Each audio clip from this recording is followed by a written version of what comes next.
Gimana juga alhamdulillah nyeror gitu juga saya tuh pernah gitu. Malah di bawah gitu.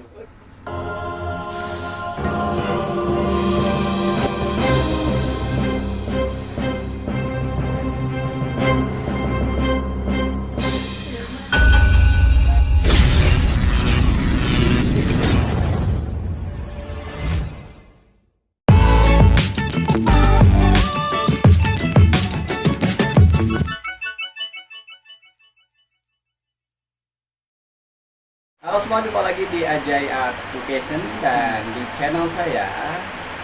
Kembali di segmen ruang pribadi, kita akan ngobrol-ngobrol bersama orang-orang terdekat saya, salah satu teman saya, salah satu sahabat saya, ataupun orang-orang yang memang saya undang untuk ngobrol di tempat saya. Juga disclaimer, ini di luar jam kerja ya, di malam hari gitu. Saya undang Asep.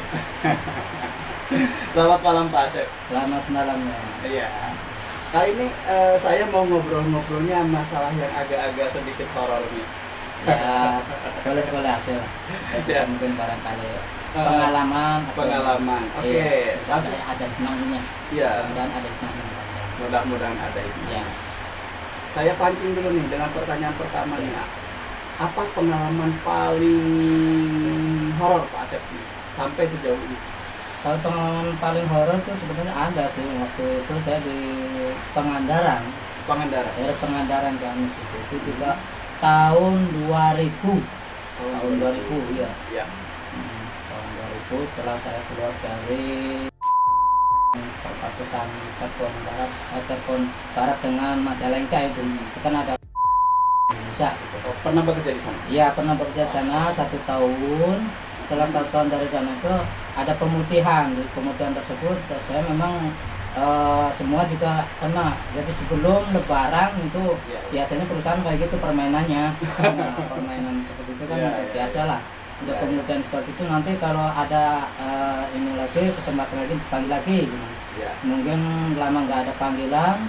Nah setelah itu kita udah lama berbulan-bulan kan, harapan nggak pasti, dan akhirnya saya tuh silaturahmi ke saudara, yaitu adiknya bapak saya di Jatibarang, Indramayu.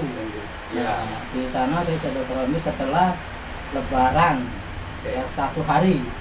Memang ya cukup lumayan sih kalau daerah itu Jatibarangnya daerah desa apa namanya itu, Jatibarang Kota. Pokoknya Jatibarang. Oh iya, Jatibarang nggak tahu. Balik lagi ke pengalaman di Pangandaran Pak.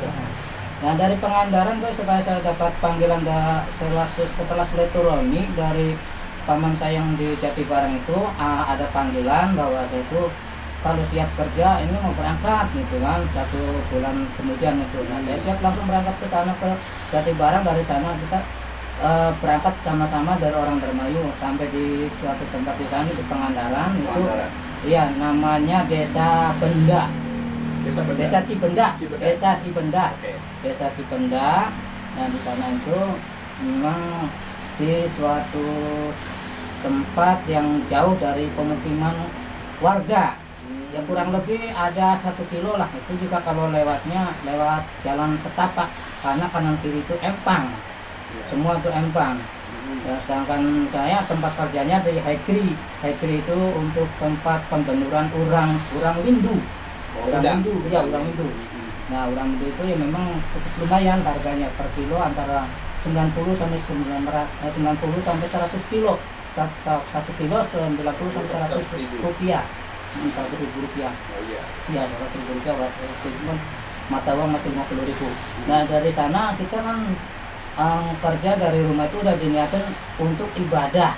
Karena bagaimanapun juga kita kan belum keluarga, tapi punya adik-adik lah, banyak tanggungan lah gitu lah. Karena saya paling tua di keluarga tersebut, akhirnya kan saya niatkan untuk ibadah. Nah setelah itu dari sana, masya Allah ya alhamdulillah gitu, ujian saya tuh cukup berat sih. Masalahnya ini 1 bulan, sementara waktu itu saya tuh bulan puasa, menjelang bulan puasa 1 minggu kemudian. Nah di suatu hari itu malam ya kan, biasanya bagian tertentu ada jadwalnya setiap 2 jam sekali memberikan pakan pada penur urang itu. Nah, saat tidur Ya. siang Tidur setelah kerja, nah itu ada semacam kayak ya apa namanya ya, yang kecil-kecil itu loh, ya Pak, yang nggak terlihat itu loh. Oh, yang Namanya apa ya? Kalau kata orang Jawa lower gitu ya, Lower. orang pendek kecil tuh ya, memang kasat mata itu. tuyul, bukan? Bukan tuyul, bukan. Bukan. Oh, Kayak apa ya namanya, pokoknya apa yang itu pokoknya dia cukup makhluk sakti lah, makhluk gaib, makhluk gaib gitu. tapi kecil. Kecil. Oke. Mm-mm. Tiba-tiba Datang kan gitu, cobaan pertama itu kan setelah saya kerjakan malamnya tiket itu kan, paginya tidur ya didatengin yang 10 orang itu yang tak terlihat itu, dia itu mengganggu gitu kan. Jadi saya saat tidur dia ada satu orang jiwa saya sendiri secara pribadi itu yang nggak terlihat itu ada 10 gitu. Ya memang waktu itu Anda sedang gencar-gencarnya syuting Anglin Dharma itu. Oh, Nah itu ya. memang persis cerita di TV tersebut ya saya rasakan dan saya lihat secara batinnya itu memang ada gitu. Oh, ada. Yang macam kayak gitu itu ada gitu. Jadi tidak hanya Tidak hanya skenario syuting, atau apa skenario. tidak, memang benar ada itu Ya, satu ya. orang. Kemudian dia itu menyerang saya satu orang, dia 10 orang. Jadi yang satu orang itu ada yang kepala, ada yang tangan, ada yang di badan, ada yang di kaki, semua pokoknya satu badan ini satu 10 orang. Ya. Sampai saya dibegal seolah-olah saya nggak bisa apa-apa, sampai nggak bisa napas, nggak bisa ini.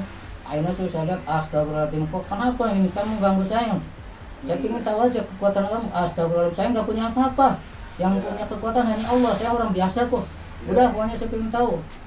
Saya menikah mau tidur, jangan ganggu. Ya biarin aja lah. Ingin tahu, astagfirullah. Ya udah kalau gitu mah. Saya coba kan.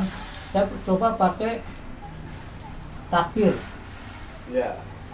Sampai takbir tersebut diucapkan sesuai dengan hati nurani, keyakinan, pusatkan antara pikiran dengan hati jadi satu. Ya. Udah keluarkan kekuatan dari dalam gitu kan, tapi dia masih kuat, Masih kuat. masih kuat, masih kuat, mental masih maju lagi. Akhirnya saya coba lagi pakai lafaz la haula, la haula. Ya. Saya coba lagi begitu dengan pikiran hati jadi satu, minta kekuatan, dihajar sampai la haula, masih mental, nyerang lagi sampai takbir juga begitu sama. Akhirnya saya habis pikir apa lagi ini, masih aja kayak gitu. Udahlah saya pasrah, saya dipusatkan langsung minta kekuatan sama Allah. Ya. Nah, saya tidak mau diganggu, saya tidak mau mencari musuh, tapi saya mencari teman. Ya. Dan intinya biar makhluk gaib maupun makhluk yang lain ataupun manusia, tetap saya tuh di sini cari kawan bukan lawan gitu kan intinya. Tapi karena dia nekat atau lain sebagainya, ya akhirnya saya coba sampai inti takbirnya ini yang saya mungkin orang lain belum tahu. Ya mungkin sebagian tahu lah Ya. apa sih inti takbir kan. Ya. Akhirnya Apa itu? dengan inti takbir tersebut saya cuma minta kekuatan dari yang maha kuasa Allah Subhanahu Wa Taala, terus dipusatkan pikiran dengan hati dan ikhlas, sekuat-kuat tenaga, hirup nafas sekuat tenaga, ditekan sekuat tenaga, dikeluarkan tenaga dalam sekuat-kuatnya. Inti takbir, karomah, hidayah ataupun apa yang pernah saya tawasulkan setiap hari atau setiap minggunya gitu, dari siapapun yang saya pernah tawasulkan, akhirnya saya keluarkan mental semua, baru dia lari. Nah itu alhamdulillah, berarti ini kekuatan saya Oh, iya, ya berarti- dari Allah lah gitu kan.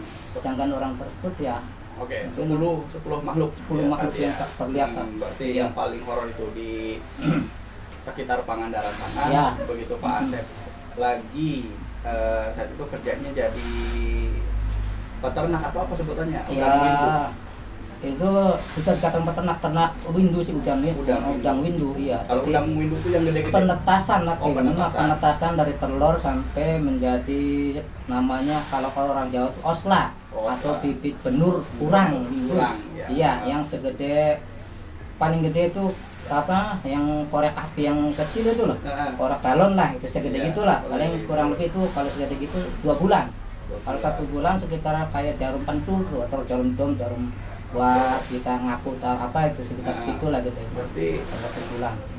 tambak udang Ya, tambak udang ya, Ah. tambak, tapi dia kan bukan di empang. bukan, tapi di ya kayak kolam, Di kolam. macam kolam itu ya. Jadi kolam tersebut kan keadaannya harus benar-benar Berarti kita ngejagain. ya Ngerawat. ngejagain, ngerawat dan juga makannya setiap 2 jam sekali. 2 jam sekali. Iya. Kalau udang itu makanannya apa, Pak? Makanannya dia itu kan satu kuning telur, telur bebek atau telur apa, tapi biasanya telur bebek yang bagus proteinnya itu. Wow. Nah, nanti putih-putihnya tuang, dia dikasih sama ada semacam satu kaleng itu dulu harganya 600.000 itu waktu tahun 2000 itu. Jadi semacam kayak makhluk apa ya? Dia itu tersimpan dalam kaleng itu Hmm. dalam keadaan kering tapi hidup gitu. Oh, itu Kalau makanan udangnya. iya makan udang itu Oh. kalau dikasih air, nah dia itu hidup, Hidup. kayak macam kremeti atau apalah gitu, tapi warnanya oranye gitu. Orange. Itu makanan Oke, oke. orang Hindu itu. Hmm. Memang lebih kecil gitu. Berarti dari mulai penetasan ya, Iya. penetasan sampai Penetasan nanti telur. panen itu berapa lama? Sampai panen itu ya paling lama 2 bulan, paling cepatnya 1 bulan.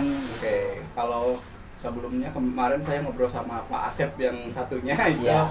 ngobrolin ayam broiler, dan ini berarti udang Iya. windu ya. Iya. Juga kita ngobrolin yang horor-horor tadi. Iya. Berarti setelah nanti dipanen terus dijual di dalam negeri atau luar negeri? Ya itu di dalam negeri karena Dalam pesanan di dalam negeri aja udah cukup banyak lah gitu, dan itu juga semua saudara-saudara kan yang di daerah Indramayu di Jatibarang itu siap menerima bibit tersebut gitu. Itu berarti bentuknya bibit masih.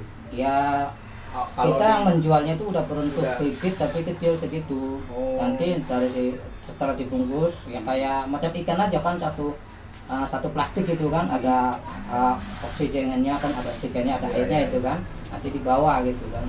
Nah, baru ditaruh di osla atau di angkang bawah buat Iya, iya. ayo untuk nanti pertumbuhan berikutnya kan gitu. Oh, berapa lama Pak di peternakan atau di tambak udang windu ini?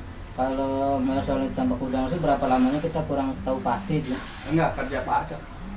Pak Asep lama nggak di sana? Ya cukup lumayan, saya itu sekitar 3 tahun itu. Kalau nggak salah itu sebelum tsunami lah. Sebelum tsunami. Iya, tsunami kalau saya ingat saya 2005 itu ya. Apa 2004 akhir ya. 2004 akhir Pokoknya Desember. iya sekitar gitu ya. Alhamdulillah saya masih ya udah dalam keadaan di sini di sekitar Cirebon gitu. Pada saat terjadi tersebut udah nggak kerja lagi di sana gitu. Berarti di sana tuh pinggir laut juga? Iya. Sekitaran pinggir laut ya? Oh. Tempat kerja saya dengan laut itu 25 meter. 25 meter? 25 Oke. meter lebih dekat itu. Lebih jauh ke pemukiman warga. Iya, berarti sering lihat ombak dan Iya, sering lihat ombak, denger lihat gemuruhnya. iya gemuruh apalagi Nyeror kasat hidungnya. mata kayak gimana juga, alhamdulillah nyeror gitu juga saya tuh pernah gitu, malah di bawah gitu. Oh gitu? Ya iya, jadi setelah saya waktu itu tarung dengan follower yang 10 Follower. orang itu, datang lagi yang lebih tinggi lagi ilmunya, yang lebih tinggi lagi dari saya gitu kan. Ya. Astagfirullahaladzim, itu lagi enaknya tidur saya tuh sampai diganggu kayak dianggapnya sampah atau apa gitu, atau bola gitu ditendang-tendang gitu. Akhirnya kan saya kaget, astaga, mau apa kan? Minggir aja. Dia tuh jadi intinya saya kan orang sini, dari sini ya saya maaf kalau memang ganggu, saya kan nggak mau ganggu. Udah gitu aja lah. Saya pengen tahu sampai di mana kamu punya ini kekuatan. Saya nggak punya kekuatan apa-apa. Yang punya kekuatan hanya Allah. Ya. Udahlah, itulah. Udah apa ini pengen tahu aja, pengen tahu ya. Silakan kalau kalian mau itu mas penasaran, saya nggak punya apa-apa loh. Terus itu ya kayak gitu juga sama. Intinya ya sampai terakhir saya pakai inti takbir juga sampai dia mental lagi, akhirnya sampai itu masya Allah itu bulan puasa saya kepikiran kenapa kok setan dibelenggu tapi masih ada yang ganggu kayak gitu Ya. kan, punya pikiran ke sana gitu. Padahal Bulan puasa itu. pada bulan puasa tersebut cobaan-cobaan kok kayak gitu. Ya. Pertama saya kerja, pertama saya waktu itu diganggu sampai makhluk apapun ke saya itu ini kelihatan semua, padahal saya kan nggak punya guru, nggak punya apa-apa. Apa ini cobaan dari Allah untuk sesuatu apapun lah, kuat atau enggaknya ya alhamdulillah lah, bisa saya atasi. Tapi suatu saat nanti itu dalam hari-hari berikutnya saya diajak oleh nggak tahu jelas siapa orangnya, intinya hati saya itu nggak cocok sama orang yang ngajak saya ini. Seolah-olah saya itu dipaksa dibawa ke suatu tempat. Memang Waktu itu di daerah Karangnini, daerah Batu Hiu, terus daerah Batu Raden, semua itu ada 5 sih, cuman yang 2 saya nggak ingat itu apa aja.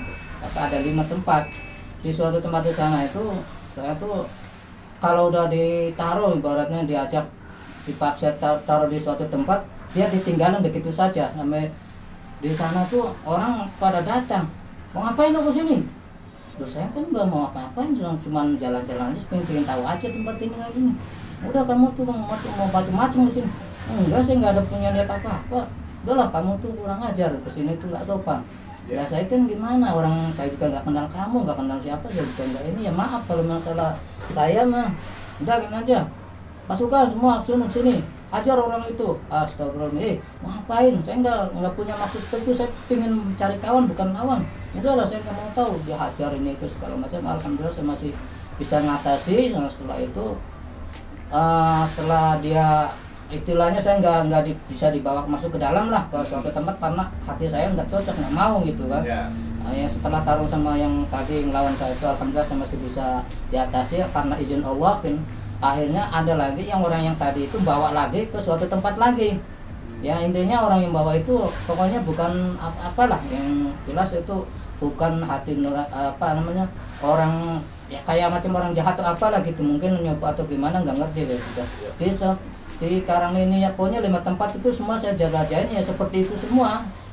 Nah terakhir yang 1 bulan kemudian itu saya jadi hati nurani saya sendiri saya tuh pengen tahu kayak gimana namanya laut di tengah-tengah, namanya laut itu. Saya tuh kayak entah melayang gimana sukma itu keluar itu, sampai kok saya kok bisa gitu diterbang di atas air itu. Jadi kayak mimpi atau apa, memang dalam mimpi sih, cuman memang kayak gitu, dan heran gitu. Akhirnya begitu ini ada yang membawa, setelah melihat ada wanita cantik, 2 orang, kereta kencana putih. Ya persis seperti itu, Nyi Loro Kidul apa saya juga nggak tahu, wallahu alam lah. Yang jelas pokoknya seperti itulah pakaiannya, seperti yang di film-film itu memang benar. Jadi saya itu dibawa secara paksa, entah dengan kekuatan apa saya itu dibawa, akhirnya saya kayak ditawan lah, dinaikkan ke kereta kencana tersebut. Oke. Berarti itu perjalanan sukmanya ya? Iya, saya bukan secara jasad kita ke laut kita, enggak. Memang waktu itu siang tidur, malamnya melek. Ya, kalau yang namanya anggaplah misalkan Pak Asep lihat makhluk-makhluk yang astral ya, yang nggak bisa dilihat makhluk baik, itu mereka itu menampakkan dirinya kayak gimana Pak? Ya memang serem sih. Serem. Berarti kalau wajah aslinya serem? Iya, serem. Pokoknya nggak, istilahnya kayak manusia tuh nggak ada. Nggak ada ya? Nggak ada sama kayak manusia. Semua tuh serem. Yang rambutnya panjang. Ya. Tapi macam-macam. Ya, tapi bentuk mereka itu kalau kata Sunda mah ngajigrig atau apa ya, ngewujud ya, atau ngewujud. Kayak bayang-bayang. Ngewujud semua, benar ngewujud semua pada saat itu. Padahal itu kan saya tuh tidur siang. Kok saya sampai jelas kayak gitu. Ya. Pada saat itu gitu, kan itu memang suasana dalam mimpi malam gitu. Oke. Kalau setelah itu kan pengalaman paling horornya mungkin di sana ya, tapi setelah itu masih enggak, artinya gini, ketika mungkin saat itu mata batinnya dibuka nih ya. Iya, pada saat itu. Nah setelah itu apakah masih bisa lihat penampakan serupa di tempat-tempat lain atau hanya pas di Pangandaran aja Pak? Ya itu pada saat tertentu aja sih. Kalau tiap-tiap harinya sih enggak, biasa aja. Iya. Ya intinya itu cerita juga belum selesai. Oh belum? Iya, pada saat tersebut saya dibawa ke seorang 2 orang itu kan, permaisuri ya. Persis bentuknya seperti Nyi Loro Kidul lah.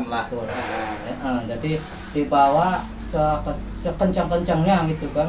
Tapi ya sepengetahuan saya itu kencangnya hanya ibarat kayak kereta lah gitu. Iya. Cuman ada lagi di belakang, karena hati saya itu nggak terima, saya nggak mau. Jadi dia itu ngerayu saya itu, kamu itu mau saya jadikan panglima kalau kamu mau. Saya nggak mau jadi anak buah ibu, saya nggak mau jadi anak buah ratu. kamu tahu enak nantinya banyak bidadari segala macam. Tetap saya biarpun gimana saya tuh pengennya hidup di dunia bukan di alam sana gitu kan. Ya seperti itu akhirnya kan ada semacam kayak kilat gitu, warna putih dari belakang ngejar gitu, karena saya nggak terima dan nggak mau dipaksa. Akhirnya saya dibawa. Jadi kecepatan kilat tersebut lebih cepat lagi daripada kecepatan kereta kencana. Ya intinya saya itu udah bisa dibawa balik gitu kan. Nah suatu saat sebelum itu saya tuh melihat di tengah-tengah laut itu ada 9 Habib atau apalah kayak wali mungkin, karena lihat dari bentuk-bentuk mungkin biarpun belum ketemu dari gambar-gambar wali itu ya persis seperti itu orangnya gitu. Sedang wiri di tengah-tengah laut itu 9 orang di tengah-tengah laut, tapi yang ngejar ini kayaknya bukan wali, entah Nabi Khidir atau apa wawalan, karena sering saya tawasul sama Nabi Khidir mungkin itu mungkin.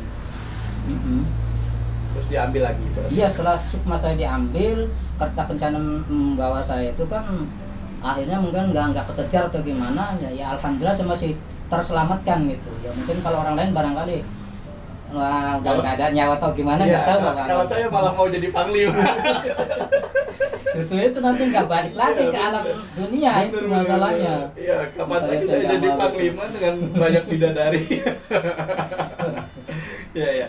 Kalau ngomong-ngomong ilmu-ilmu sebut saja kanuragan atau kebatinan ya, kalau itu seperti pertanyaan saya di kesempatan sebelumnya ya, itu bisa bawaan lahir atau didapat dari tiraka atau ada gitu aja gitu. Ya mungkin barangkali dari tiap tirakat atau apa ya bisa, karena saya waktu itu kan kalau melakukan sesuatu atau ingin katakan kita itu pengen kerja belum dapat juga kesana kemari, akhirnya saya tuh puasa udah karena kebiasaan dari keluarga saya itu udah ibaratnya mengalami sesuatu apapun kayak puasa Senin Kemis dari kecil lah, dari semenjak SD udah saya alamin gitu sampai SMP SMA sampai sekarang alhamdulillah masih bisa saya lakukan. Kalau ada waktu, kalau saya udah niatnya mantep ya saya lakukan puasa Senin Kemis atau apa itu. Memang kebanyakan itu dari tirakat atau apa lah gitu, kekuatan tersebut lebih bertambah itu sebenarnya seperti itu. Jadi ya alhamdulillah itu ini memang cerita yang menurut saya itu yang paling berkesan ini gitu loh. Ya alhamdulillah, jadi selama saya tidur ini kayak orang apa ya, mungkin kata orang nggak tahu, saya sendiri itu masa tidur dari jam 7 gitu, jam 7 pagi sampai jam 6 sore gitu. Sampai saya tuh ya Allah sudah ketinggalan berapa waktu sholat ini gimana ya, dikode aja gitu, ada yang bilang gitu ya udah dikode. Cuman ini ada orang, salah satu dari karyawan tersebut yang sama-sama kerja itu, dia secara diam-diam itu dia itu sepertinya nggak suka gitu sama saya. Jadi ketika membangunkan tersebut saya itu dianggapnya sebagai apa ya, kayak bola atau apa, bukan pakai tangan tapi pakai kaki ditendang-tendang sekeras-kerasnya sampai saya bangun tidur begitu. Kayaknya sakit banget, masya Allah. Tapi saya diam aja. Tapi ada yang nyaksiin begitu, karena nggak berani, orangnya sangat kayak preman persis. Ya biarin lah orang kayak gitu, nanti juga kena kualatnya. Ya bener, begitu gajian dia langsung aturan uangnya buat anak istri, malah buat ya perempuan lain sebagainya. Akhirnya ya duit cepat habis, berapapun uang tersebut. Akhirnya dia stres, tapi stres masih kuat, masih ini paling minum atau apalah, intinya nggak bener lah orang itu. Ya itu pengalaman saya waktu di Pangandaran ya alhamdulillah itu. Tapi tadi kalau ilmu kayak itu bisa didapat dari tirakat juga ya. Kalau ada yang dari bakat dari lahir, misalkan dia udah masalah hodam seperti apa kalau menurut Pak Adam nih, masalah hodam pendamping? Kalau hodam pendamping sebenarnya sih banyak sih. Kalau menurut saya hodam pendamping itu ada yang dari wiridan yang rutinitas kita lakukan. Nah itu kan biasanya sebagai pendamping. Ada juga secara tidak langsung, semua orang juga pasti dari buyut-buyut ada yang katakanlah kamu nanti harus jaga si ini, harusnya ke sini. Tapi si buyut itu di dalam mimpi tersebut tidak ngasih tahu ke incunya atau turunannya lain sebagainya, enggak. Nanti sewaktu-waktu dia tahu sendiri gitu. Iya. Kalau misalkan tiap orang itu ada kemampuan untuk lihat lihat pendamping orang lain atau lihat orang lain punya ilmu apa nih gitu, ada nggak kayak mata kita dikasih tahu oh bahwa ini mah punya apa gitu, ini mah punya ilmu apa gitu? Ya secara ini mah saya nggak tahu persis ya, cuman ya saya cuman sepengetahuan saya mah gini, kalau biasanya diibaratkan kita itu punya besi, ada besi seran itu loh. Nah besi seran itu kalau dia dekat dengan logam apapun dia kan pasti akan terasa gitu. Wah kayak mungkin kalau kekuatan besi serannya lebih gede, kipaku ke bawah kan gitu. Ibaratnya gambarnya seperti itu. Jadi seseorang itu kan masing-masing kalau ada punya kekuatan, apalagi batinnya pernah terbuka dan sebagainya, itu bisa merasakan gitu. Oh ini punya ya, semacam energi ya. Iya, energi kekuatan pada diri pribadi masing-masing ya. itu dia. Misalkan saya ketemu Pak Asep nih, ternyata sama-sama kebuka misalkan. Iya. Ada getaran-getaran tertentu, Iya. energi tertentu ya. Oke. Dan biasanya setahu saya juga kalau misalkan kita ketemu dengan yang energinya berlawanan, itu akan nolak ya, terus kita nggak enak. Iya. Bener ya Pak? Iya benar. Jadi seperti itu ya. Kalau misalkan hodam pendamping tadi, kalau misalkan benda-benda gitu bisa benar nggak ada hodamnya gitu, ada pendampingnya? Memang dari masing-masing kayak macam mungkin batu ali ataupun pusaka yang lain itu ya memang ada sih. Ya tidak semuanya, itu juga tergantung kita dapatnya dari mana kan. Ya kayak saya juga pernah gitu kan. Ya alhamdulillah semenjak saya di sekolah aja di SMP itu saya ada 4 tahun, tapi itu ketika saya menemukan sesuatu hal tersebut setelah ramenya batu ali ya, 1 tahun kemudian udah nggak musim lah gitu. Nah itu baru pada muncul gitu, ada, dan mungkin barangkali waktunya udah ketemu miliknya saya itu kan, biarpun siang kalau udah lahirin saya hari lahirnya saya gitu kan. Jadi mungkin hari lahir saya itu jam 12 hari Kamis itu kebenaran ada yang nongol gitu kan, sedangkan yang lain kan susah kayak sampai tangan tuh pada ledas lah itu, pada kena beling ataupun apa pada luka gitu. Tapi dia nggak dapat karena memang mungkin belum waktunya atau mungkin belum miliknya lah. Saya yang begitu ngeliat aja jam 12 pas hari Kamis, nah itu nongol. Saya ambil sampingnya 2 orang tersebut, padahal yang 1 orang diantaranya dia juga punya kodam yang memberitahu bahwa di sini ada suatu benda gitu, tapi dia sendiri karena belum miliknya belum nemu. Nah saya akhirnya menemukan batu warna putih, tapi kalau dilihat di terawang itu dia warnanya kuning.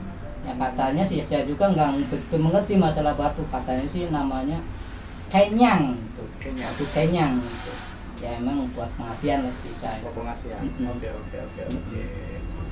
Kalau kita ngomongin lagi makhluk yang nggak kelihatan ya gitu ya. Tadi sempat disinggung juga mereka nggak ada yang kayak kita gitu ya, lebih serem pastinya. Nah, kalau gambaran-gambaran yang digambarkan di film misalkan contohlah ada genderuwo yang gede besar kayak gitu, terus misalkan ada kunti yang cewek gitu. Emang bener nggak bentukannya seperti itu? Iya, memang benar, betul. Jadi gambaran yang saya lihat di TV itu ya kayak macam waktu itu kan ya memang pada tahun 2000 itu saya sibuk-sibuknya kerja di tempat tersebut, itu dikontrak 5 tahun Indosiar dengan RCTI. Nah pada saat itu sedang gencar-gencarnya syuting Angling Dharma,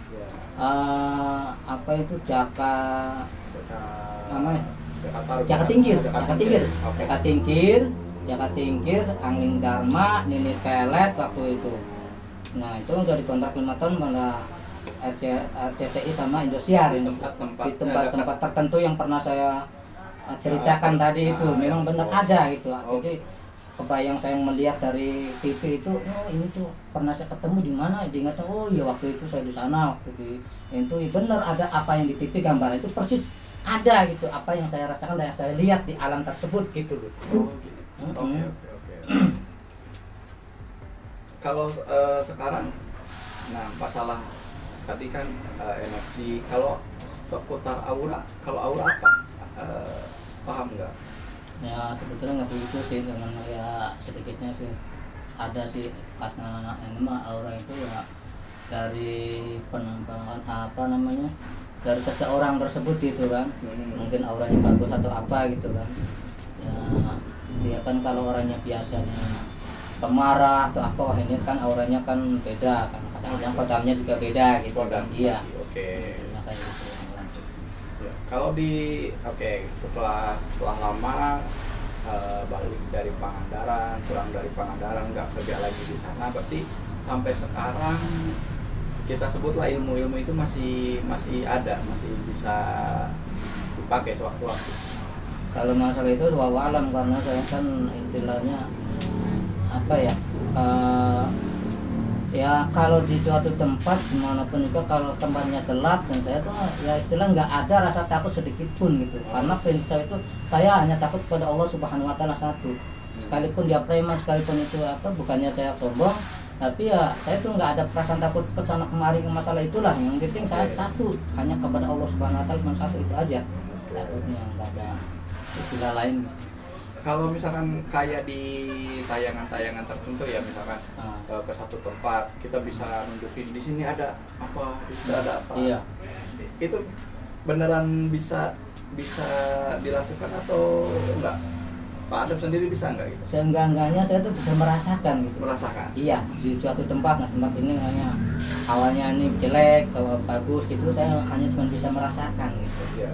Ya intinya kan saya juga nggak mau bahwa saya itu punya ilmu atau apa kelebihan. Saya tuh nggak mau seperti itu, cuman ya udah bisa merasakan, udah diem aja. Tapi kalau orang lain istilahnya penasaran dan sebagainya, ya kalau Allah udah mengizinkan ya kenapa tidak gitu, saya coba aja lah gitu. Oke.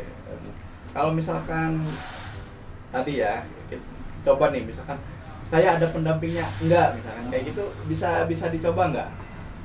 Ya itu sih sebenarnya nggak begitu ini ya. Cuman bergantung keyakinan kita sendiri. Artinya kalau memang maksa, benar-benar maksa, ya kalau Allah udah menunjukkan ya berarti dia ada, itu bisa ditampakkan. Jadi melalui hati, dengan pikiran, dengan ya pokoknya bisikan atau apalah gitu, mungkin yang ngasih tahu bahwa itu ada gitu. Apa-apa gitu itu. Ya, kalau misalkan sekarang saya maksa nih, bisa konsentrasi nggak biar saya apa? Insya Allah bisa. Coba lah. Ya.